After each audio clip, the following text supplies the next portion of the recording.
Bonjour tout le monde et bienvenue sur Le Jeune Musical. Aujourd'hui, on va parler de Hunger Games puisque si vous avez suivi l'actualité, vous n'êtes pas sans savoir qu'il y a une annonce qui a été faite, une annonce disant que il y aurait un nouveau tome Hunger Games écrit par Suzanne Collins qui sortirait en 2025. Dans la foulée, il y aurait un nouveau film qui lui sortira en 2026, toujours produit par Lionsgate. Ce nouveau roman serait un préquel sur le personnage de Haymitch Haberdi, le mentor de Katniss Everdeen, et ça s'intitulera Sunrise on the Reaping. Dans cette histoire, on suivra Haymitch lors de la seconde édition des Jeux de l'Expiation, soit les 50e Hunger Games, 24 ans avant le début de l'intrigue des Hunger Games. Pour rappel, Hunger Games, c'est une saga qui rapporte depuis des années, puisque le dernier tome étant sorti en 2023, le film est aussi sorti fin 2023, et il a rapporté plus de 337 millions de dollars au box-office, ce qui est énorme. Voilà.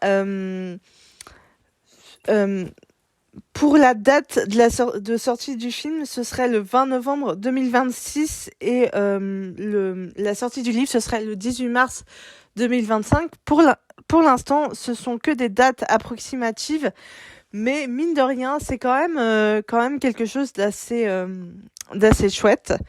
C'est une belle perspective et c'est marrant parce que ça m'étonne pas qu'une saga comme Hunger Games continue à apporter et à marcher à inventer de nouvelles histoires, puisque au vu de l'actualité, au vu des changements politiques et de tout ce qui se passe, on a vraiment l'impression d'être dans Hunger Games et dans quelque chose de totalement futuriste. Pour moi, c'est un mélange entre Hunger Games et Game of Thrones. En France, par exemple, au vu des résultats des élections européennes, avec l'ERN en place, pour moi, ça me rappelle un peu Snow, dans le sens où l'ERN, ce sont de très bons communicants, mais ce sont de très mauvais politiciens, dans le sens où le RN, ils vont te faire des promesses, mais ils ne vont jamais les tenir. Et le président Snow, c'est un peu la même chose, en fait. Mais voilà, il a une image très très dure, très très très forte, mais il a des faiblesses et un peu comme le RN en fait.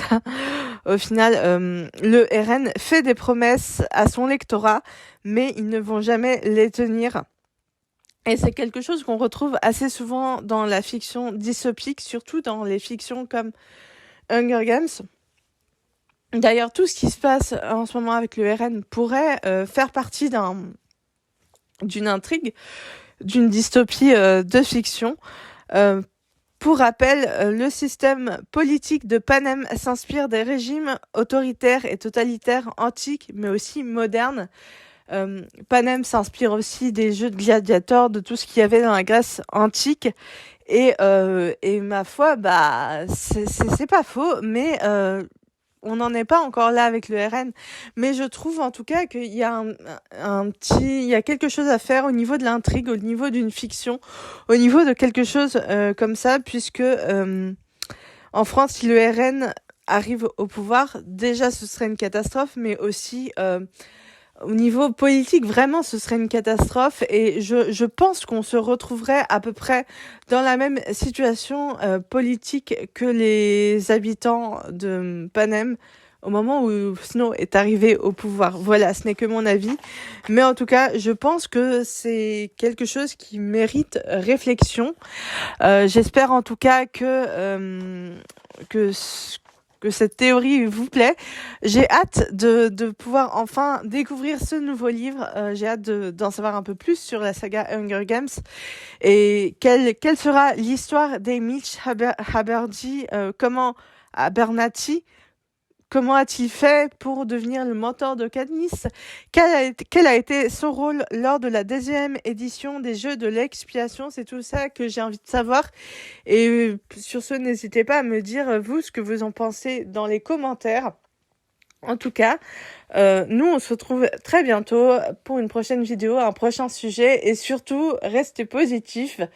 C'est important. Et à très vite. Ciao!